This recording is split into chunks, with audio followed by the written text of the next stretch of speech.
यूं तो मायावती ने ऐलान कर दिया है कि वो किसी गठबंधन के साथ नहीं जाएंगी, लेकिन ऐलान करना एक बात है, जाने की चाह रखना कुछ और।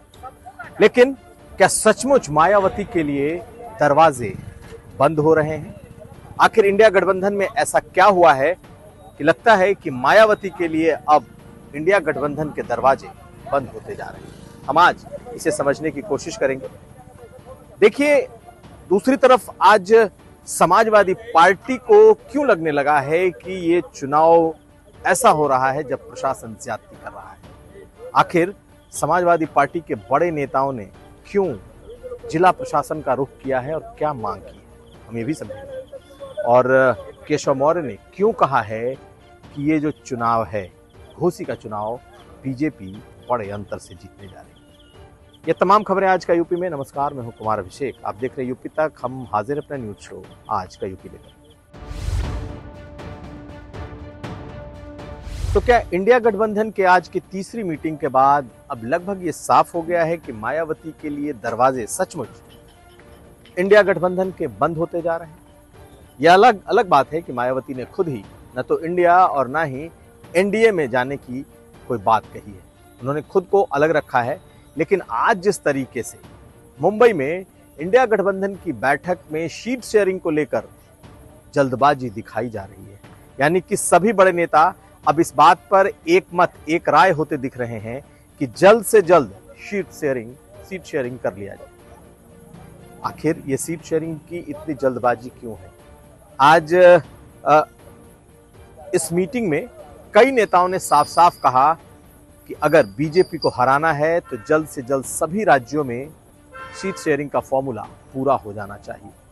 रामगोपाल यादव ने उत्तर प्रदेश को लेकर साफ कहा कि सीट शेयरिंग जल्दी करें। इसका मतलब यह है कि मायावती का इंतजार करने की कोई जरूरत नहीं है, यानी कि 4 राज्यों के चुनाव तक रुकने की कोई जरूरत नहीं है, सीट शेयरिंग पहले तय हो। लालू यादव ने भी आज इस बात का इशारा किया कि सीट शेयरिंग पर बात हुई है और बात हो रही है। अखिलेश यादव ने भी कुछ ऐसी ही बात कही। सुनिए क्या कहा है लालू यादव ने और अखिलेश यादव ने, उसके बाद हम समझेंगे कि क्या सचमुच सीट शेयरिंग की वजह से मायावती के लिए इंडिया गठबंधन का दरवाजा बंद हो गया। कि हम सब एकजुट हो करके सभी लोगों को एकोमोडेट करके आगे सीट शेयरिंग अब शुरू होगा। सीट शेयरिंग, और सीट शेयरिंग में हम लोग सब लोग सफल होंगे, कोई दिक्कत कठिनाई नहीं होगी, कहीं कोई हर्डल नहीं होगा। अपना कुछ नुकसान करके भी हम लोग इंडिया को, ये संघ है, हम लोग जिताएंगे। अखिलेश जी, क्या सीट शेयरिंग जल्द करने की मांग की? सीट शेयरिंग प्लीज और request you please come side. जल्द सीट शेयरिंग की मांग की। साइड में कर उनको। Madam please. सीट शेयरिंग पे भी डिस्कशन। अरे आप मैम, अभी नहीं हुआ, कुछ भी जल्दी हो जाएगा। सीट शेयरिंग की मांग की जल्द हो, सब जल्दी हो जाएगा। तो एक बात बिल्कुल साफ है कि सीट शेयरिंग को लेकर जो जल्दबाजी इस वक्त इंडिया गठबंधन के नेताओं में दिख रही है, ये मायावती के लिए दरवाजे धीरे धीरे बंद कर रही है। और समाजवादी पार्टी को तो खासी इसे लेकर जल्दी है। हालांकि कांग्रेस पार्टी की तरफ से सीट शेयरिंग को लेकर जल्दबाजी के कोई ऐसे संकेत नहीं मिले हैं, लेकिन पार्टियों के बीच में आपस में सीटों को बांटने को लेकर सबसे ज्यादा चर्चा चल रही है। देश के स्तर पर भी बात कर लें तो अरविंद केजरीवाल ने भी इसकी मांग की है, ममता बनर्जी की तरफ से भी कहा गया है, और नीतीश कुमार तो पहले ही कह चुके हैं। लेकिन अगर सीट शेयरिंग हो गया तब फिर क्या मायावती उस गठबंधन में घुस पाएंगी अगर वो चाहें तो? ये एक बड़ा सवाल है।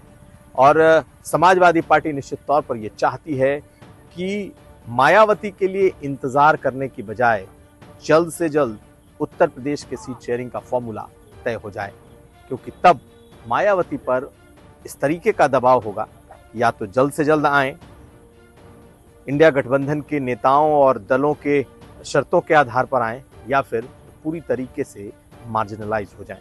तो एक जो स्ट्रैटेजी है वो स्ट्रैटेजी ये है कि मायावती को मौका मत दो, 4 राज्यों के चुनाव का इंतजार न किया जाए और सीट शेयरिंग जल्द से जल्द तय कर लिया जाए।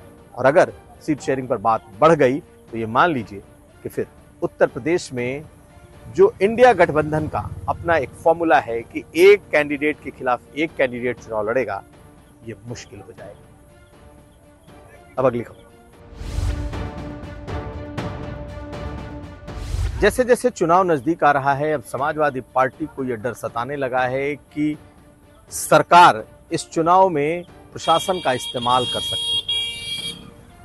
समाजवादी पार्टी की तरफ से लगातार प्रशासन को और सरकार को इस बात पर घेरा जा रहा है कि उनके कार्यकर्ताओं को हैरास किया जा रहा है, उनके समर्थकों को प्रताड़ित किया जा रहा है, यहां तक कि आम लोगों तक को नहीं बख्शा जा रहा, और जो भी समाजवादी पार्टी के समर्थक, कार्यकर्ता या उनका मतदाता वर्ग है उसको किसी न किसी तरीके से परेशान किया जा रहा है।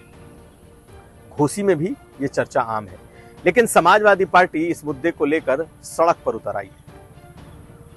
शिवपाल यादव आज घोसी में थे और जब वो घोसी घुसे आए तो सीधे वो कलेक्ट्रेट पहुंचे, जहां एसपी और डीएम से उन्होंने जाकर मुलाकात की है और बकायदा एक शिकायती पत्र उन्होंने आज जो प्रशासन है उसे दिया है। और उसमें साफ साफ आरोप लगाए जा रहे हैं कि कहीं लोगों की बिजलियां काट दी जा रही हैं, लोगों को थानों पर बुलाकर प्रताड़ित किया जा रहा है और इसे रोका जाना चाहिए। समाजवादी पार्टी को लगने लगा है कि प्रशासन अगर उनके कार्यकर्ताओं और उनके लोगों को डराता धमकाता है तो इसका एक ही मकसद है कि ये किन प्रकार ये चुनाव जीता जाए। सुनिए डीएम और एसपी से मुलाकात के बाद क्या कहा है शिवपाल यादव ने। कलेक्ट्रेट में आप आए हुए मुलाकात में जिलाधिकारी से, क्या है पूरा मामला? देखिए, जिलाधिकारी से मिलना बहुत हम लोगों को ज़रूरी हो गया था। ये सब तरीके से टेरर फैलाया जा रहा है, जैसे वोट कंपनियां सांख्यिकों। समाजवादी पार्टी के दावे चाहे जो हों, लेकिन बीजेपी के बड़े नेता अब धीरे धीरे आश्वस्त होते जा रहे हैं कि ये चुनाव वो जीत रहे हैं। हालांकि बीजेपी के तमाम बड़े नेता इस वक्त घोसी में हैं। दोनों डिप्टी सीएम लगातार कैंप कर रहे हैं, गांव-गांव जा रहे हैं। आज केशव प्रसाद मौर्य ने लोगों को ये साफ साफ उनके बीच में ये कहा कि ये चुनाव बीजेपी जीतेगी और बड़े अंतर से जीतेगी, क्योंकि चुनाव का फैक्टर लोकल नहीं है, चुनाव का फैक्टर दारा सिंह चौहान या सुधाकर सिंह नहीं है, चुनाव का फैक्टर मोदी है। यही नहीं, उन्होंने ये भी कहा कि इस वक्त जो इंडिया गठबंधन की बैठक चल रही है, दरअसल वहां पर लोग बीजेपी को हराने नहीं बल्कि पिकनिक मनाने जा रहे हैं और बेहतर है वो घूमें और जाएं। सुनिए दोनों मुद्दों पर क्या कह रहे हैं केशव प्रसाद मौर्य। ये जो मुंबई की जो बैठक है, आपको लग नहीं रहा कि आप लोगों को बहुत बड़ा चैलेंज अब मिलने वाला है? मुझे तो कहीं कोई चैलेंज दिखाई नहीं देता है। ये सब पिकनिक मनाने जाते हैं, कभी पटना, कभी बंगलौर, कभी मुंबई, पिकनिक मना करके चले जाते हैं। पुरानी बोतल में जो कुछ दिखाई दे रहा है क्या है? ये नाम इंडिया है, लेकिन यूपीए का जो गठबंधन था उस यूपीए का ही बदला हुआ ये रूप है। इनका कोई नेता तय नहीं हो पाया अभी तक। कल तक मैं देख रहा था कि 6 दलों ने अपने अपने प्रधानमंत्री पद के उम्मीदवारों की बात कर दी है, उम्मीदवारी की बात कर दी है। अब कल बयान में देख रहा था तो इन्होंने कहा अब हमारे 28 दल हो जाएंगे, तो 22 और प्रधानमंत्री पद के जो दावेदार उधर से आने हैं वो बाकी हैं। तो जितने दल उतने प्रधानमंत्री पद के दावेदार। तो घोसी पर आज चर्चा इतनी ही, लेकिन कल मुख्यमंत्री योगी आदित्यनाथ घोसी में चुनाव प्रचार में आ रहे हैं और तमाम नजरें इस ओर टिकी हैं कि क्या योगी के आने के बाद जो लोगों का मूड है वो बीजेपी के प्रति बदल जाएगा।